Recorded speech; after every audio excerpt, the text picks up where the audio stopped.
Hello business leaders, welcome to E startup India. मैं हूं तजम्मुल और आज हम बात करने वाले हैं ट्रेडमार्क के रिगार्डिंग। ट्रेडमार्क क्या होता है, ट्रेडमार्क का प्रोसेस क्या है, ट्रेडमार्क कितनी क्लासेस में रजिस्टर्ड कर सकते हैं, ट्रेडमार्क को रजिस्टर्ड करने में कितना टाइम लगता है, डिफरेंस क्या है टीएम और आर के बीच में, उसको आज अच्छे से समझेंगे। इन सभी डाउट्स को क्लियर करने के लिए वीडियो के एंड तक बने रहिए।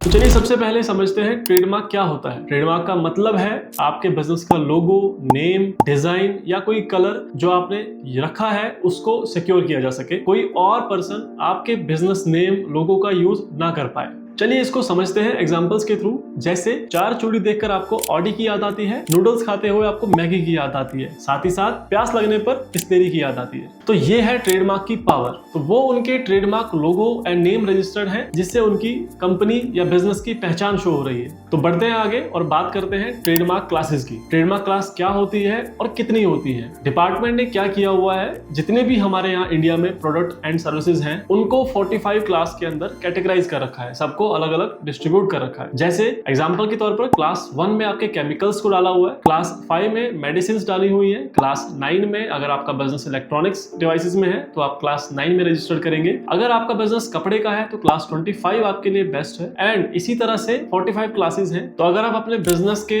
ब्रांड नेम को या लोगो को रजिस्टर करना चाहते हैं बट आप कंफ्यूज हैं कि किस क्लास में करना चाहिए, तो आप हमारे एडवाइजर्स को कॉल कर सकते हैं जो आपको फ्री ऑफ कॉस्ट बताएंगे आपके लिए बेस्ट एंड प्रॉपर क्लास कौन सी है। अब बात करते हैं why trademark is important for your business. अगर आपने ट्रेडमार्क रजिस्टर्ड किया हुआ है तो आपके बिजनेस के लोगो या नेम को कोई कॉपी नहीं कर सकता। सेकेंडली, अगर वो ट्राई करता है कॉपी करने का, you can take legal action. आप लीगल एक्शन ले सकते हैं। और अगर आपने ट्रेडमार्क रजिस्टर्ड करने में डिले किया या आप बिजनेस स्टार्ट कर चुके हैं बट आपने ट्रेडमार्क उस नाम का नहीं लिया, तो हो सकता है फ्यूचर में वो ट्रेडमार्क कोई और ले चुका हो और आपको ट्रेडमार्क ना मिले। तो आपका ट्रेडमार्क डिले ना हो और वो नाम कोई और ना ले, उससे पहले अपना ट्रेडमार्क अप्लाई कर लीजिए। अब बात करते हैं ट्रेडमार्क प्रोसेस की। ट्रेडमार्क का प्रोसेस कैसे होता है, स्मूथ है, सिंपल है या डिफिकल्ट है, अब उसके बारे में हम कंप्लीट इन्फॉर्मेशन प्रोवाइड करेंगे। सबसे पहले आपको टीएम के लिए अप्लाई करना है, जिसमें आपको 7 डेज में ट्रेडमार्क एप्लीकेशन नंबर मिलता है। टीएम आने के बाद आप उसको अपने लोगो या ब्रांड नेम के साथ यूज कर सकते हैं। आफ्टर दैट आपको वेट करना है जब तक आपके पास डिपार्टमेंट से कोई रिवर्ट आए। डिपार्टमेंट जब अप्रूवल भेजेगा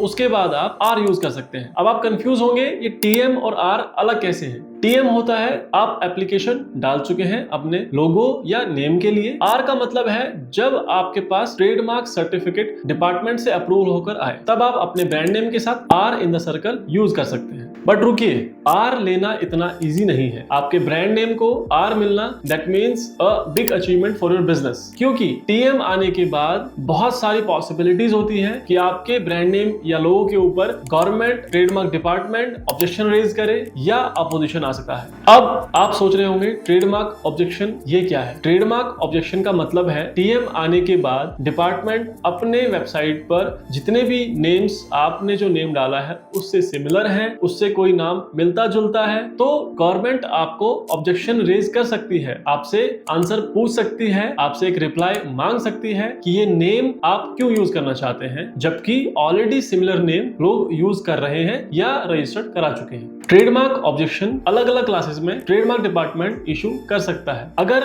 आपका ट्रेडमार्क ऑब्जेक्शन आया है तो किसी प्रोफेशनल से उसका रिप्लाई करें, बिकॉज उन्हें पता है किस तरह से आपका ट्रेडमार्क क्लियर हो सकता है। आपका ट्रेडमार्क क्लियर हुआ, आपने ऑब्जेक्शन रिप्लाई कर दिया, उसके बाद ट्रेडमार्क ऑब्जेक्शन क्लियर होने के बाद मिनिमम 6 to 7 मंथ का टाइम लगता है। या तो आपका ट्रेडमार्क क्लियर होगा या आपको डिपार्टमेंट से हेयरिंग का नोटिस आ सकता है। अब बात करते हैं ट्रेडमार्क हेयरिंग की। डिपार्टमेंट ने ट्रेडमार्क हेयरिंग का नोटिस इशू किया और आपको एक डेट मिलती है जिससे पहले आपको रिप्लाई करना होता है। अगर आप रिप्लाई नहीं कर पा रहे हैं या रिप्लाई नहीं हुआ आपके एंड से, तो वो ट्रेडमार्क आपका रिफ्यूज भी कर सकते हैं। अब ट्रेडमार्क हेयरिंग की कोई गवर्नमेंट फीस नहीं है, तो जहां से आपने ट्रेडमार्क अप्लाई किया है या कोई लॉयर या किसी प्रोफेशनल से अपना ट्रेडमार्क हेयरिंग फाइल करवाएं। ट्रेडमार्क हेयरिंग फाइल करने के बाद डिपार्टमेंट आपके ट्रेडमार्क को एक्सेप्ट करती है या एडवर्टाइज करती है। ट्रेडमार्क हेयरिंग एक्सेप्ट या या एडवर्टाइज होने के बाद 2-3 मंथ्स का टाइम और लगेगा। उसमें आपके पास डिपार्टमेंट से सर्टिफिकेट आएगा, या फिर किसी कंपनी जिसको लगता है कि आपका नेम उनकी कंपनी की गुडविल को खराब कर रहा है या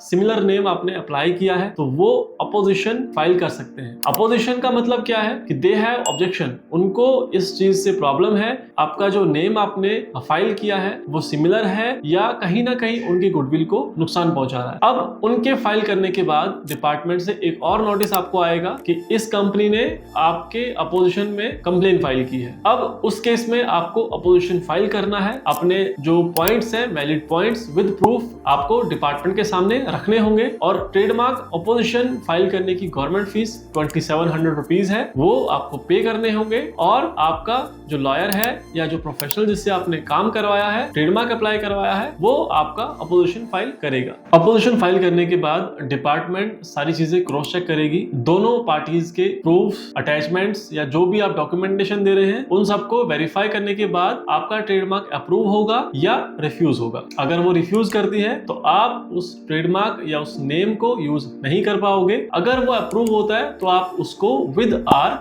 यूज कर सकते हैं। अब बात करते हैं टीएम और आर को आने में कितना टाइम लगता है। टीएम का एक फिक्स टाइम हम बोल सकते हैं कि 4 to 5 डेज या 5 to 6 डेज मैक्सिमम, इस टाइम में आपको टीएम एप्लीकेशन नंबर मिल जाएगा। आर जो आपका रजिस्ट्रेशन सर्टिफिकेट है उसकी कोई फिक्स टाइमलाइन नहीं हो सकती। अगर आपका ट्रेडमार्क ऑब्जेक्शन नहीं आया, अगर आपका ब्रांड नेम या लोगो बिल्कुल यूनिक है, अलग है और डिपार्टमेंट आपको ऑब्जेक्शन नहीं भेजती, तो वो विद इन 2, 3 या 4 मंथ्स में रजिस्टर्ड हो जाएगा। बट अगर आपको लीगल कंप्लायंसेस फाइल करने पड़े like trademark objection, trademark hearing और ट्रेडमार्क अपोजिशन, तो इसमें 1, 2 या 3 इयर्स भी लग सकते हैं। तो ये थे ट्रेडमार्क में क्या क्या ऑब्स्टेकल्स आते हैं, क्या क्या प्रॉब्लम्स आपको फेस करनी होती हैं। अब बात करते हैं ट्रेडमार्क फीस की। अगर आपका बिजनेस सोल प्रोप्राइटर में है, आप इंडिविजुअल ऑनर हैं अपने बिजनेस के, तो आपकी गवर्नमेंट फीस है 4500 रुपीज। और अगर आप पार्टनरशिप फर्म में है, प्राइवेट लिमिटेड कंपनी है, LLP है या आपकी OPC रजिस्टर्ड है, तो आपकी गवर्नमेंट फीस 9000 रुपीज है। 9000 रुपए आपको पे करने होंगे अगर आप एक कंपनी के मालिक हैं। बट मैं आपको बताना चाहता हूं, अगर आपके पास MSME सर्टिफिकेट है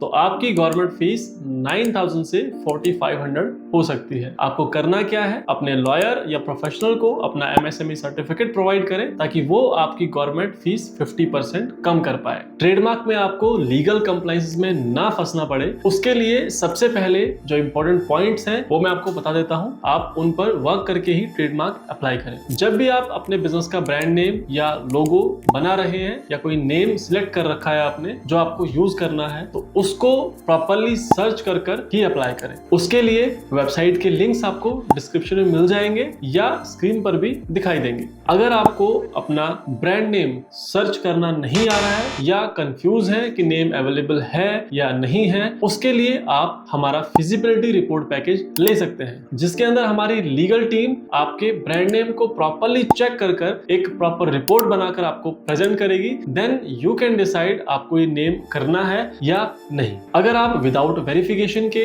विदाउट चेकिंग के ट्रेडमार्क के लिए अप्लाई करते हैं तो हो सकता है आपको वो ट्रेडमार्क ना मिले। अभी तक जो भी हमने समझा, ट्रेडमार्क क्या है, ट्रेडमार्क का प्रोसेस क्या है, फीस क्या है और लीगल कंप्लायंसेस क्या है। इसके अलावा अगर आपके माइंड में कोई डाउट है तो आप कमेंट कर हमसे पूछ सकते हैं या दिए हुए नंबर पर हमारे एक्सपर्ट से फ्री ऑफ कॉस्ट कंसल्ट कर सकते हैं। अगर ये वीडियो आपको अच्छी लगी, इंफॉर्मेटिव लगी, तो इस वीडियो को लाइक करें, दोस्तों के साथ शेयर करें, सब्सक्राइब करें, साथ ही साथ बेल आइकन को प्रेस करना ना भूलें ताकि जितनी भी इंपॉर्टेंट अपडेट्स आने वाली हैं वो आपसे मिस ना हो।